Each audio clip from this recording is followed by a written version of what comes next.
Hello అండి, అందరికీ నమస్తే. ఈరోజు మనం పర్ఫెక్ట్గా పెరుగు పచ్చడి ఎలా చేసుకోవాలో చూద్దాము. రెగ్యులర్గా చేసుకునే రెసిపీస్లో ఈ సమ్మర్లో ముఖ్యంగా అందరి ఇళ్లల్లో కామన్గా చేసుకునేది పెరుగు పచ్చడి అండి. ఒక్కొక్కరు ఒక్కొక్క విధంగా చేస్తూ ఉంటారు కదా. ఇలా ఒకసారి నేను చెప్పిన మెథడ్లో పెరుగు పచ్చడి అన్నది ట్రై చేసి చూడండి. చాలా టేస్టీగా ఉంటుందన్నమాట. చేసుకోవడానికి కూడా దగ్గర ఒక 5 నిమిషాలు టైమే పడుతుంది, కానీ టేస్ట్ అయితే చాలా చాలా బాగుంటుంది. మరి దీని తయారీ విధానం చూద్దామా. ముందుగా నేను ఇక్కడ ఒక 400 గ్రాములు పెరుగు తీసుకున్నానండి. మంచి తియ్యటి పెరుగు అనమాట. దీన్ని మనం విస్కర్ తోటి గడ్డలన్నవి లేకుండా కలుపుకోవాలి.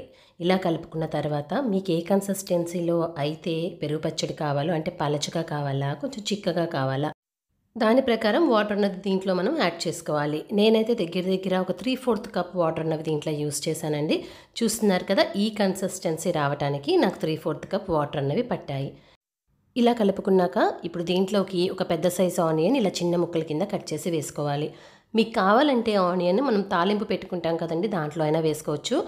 కానీ మనం చేసుకునే ఈ పెరుగు చట్నీలో పచ్చి ఆనియన్సే మంచి టేస్ట్ ఉంటాయన్నమాట. ఇలా కొత్తిమీర కూడా దీంట్లో వేసేసుకుని బాగా కలుపుకోవాలి.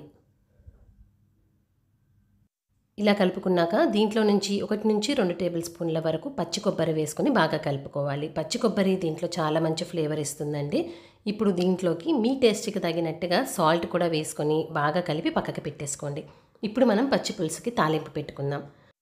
ఇప్పుడు స్టవ్ పైన ఒక ప్యాన్ పెట్టుకొని ఒక 2 టేబుల్ స్పూన్ల నూనె వేసుకోండి. నూనె కాగటానికి కొంచెం టైం పడుతుంది కదా, ఈలోగా మనం మసాలా ప్రిపేర్ చేసుకుందాం. ముందుగా 1 ఇంచు అల్లం, మీ టేస్ట్కి తగినట్టుగా పచ్చిమిరపకాయలు ఇలా చిన్న మిక్సీ జార్లో వేసుకొని కచ్చాపిచ్చాగా మిక్సీ వేసుకోవాలి.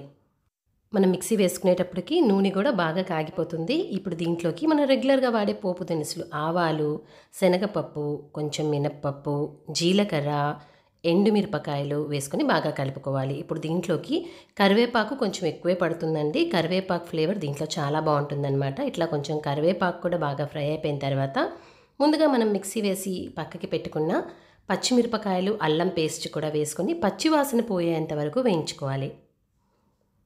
ఇప్పుడు ఇలా పచ్చివాసన కంప్లీట్గా పోయిన తర్వాత దీంట్లోకి కొంచెం పసుపు వేసుకొని స్టవ్ కట్టేసి మనం వేసుకున్న తాలింపు ఏదైతే ఉందో అది కంప్లీట్గా చల్లారాలండి. అప్పటి వరకు పక్కకు పెట్టేసుకోండి. ఇప్పుడు ఒక 5-6 నిమిషాలకి తాలింపు అన్నది కంప్లీట్గా చల్లారిన తర్వాత ముందుగా మనం అన్నీ కలిపి పక్కకు పెట్టుకున్న పెరుగులో వేసేసుకొని బాగా కలుపుకోవాలి. ఇలా కలుపుకున్న పెరుగు పచ్చడిని సర్వింగ్ బౌల్లోకి తీసుకొని సర్వ్ చేసుకోవటమేనండి. టేస్ట్ అయితే చాలా బాగుంటుంది. చాలా సింపుల్ మెథడ్ అనమాట.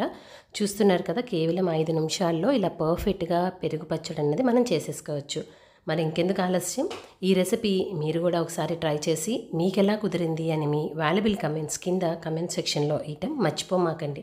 ఈ వీడియో నచ్చినట్లయితే ఒక లైక్ చేయండి. మీ ఫ్రెండ్స్ అండ్ రిలేటివ్స్ అందరితో షేర్ చేయండి. ఇలాంటి మరికొన్ని ఈజీ అండ్ సింపుల్ రెసిపీస్ కోసం మన ఛానల్ని సబ్స్క్రైబ్ చేయటం మర్చిపోమాకండి. Thanks for watching.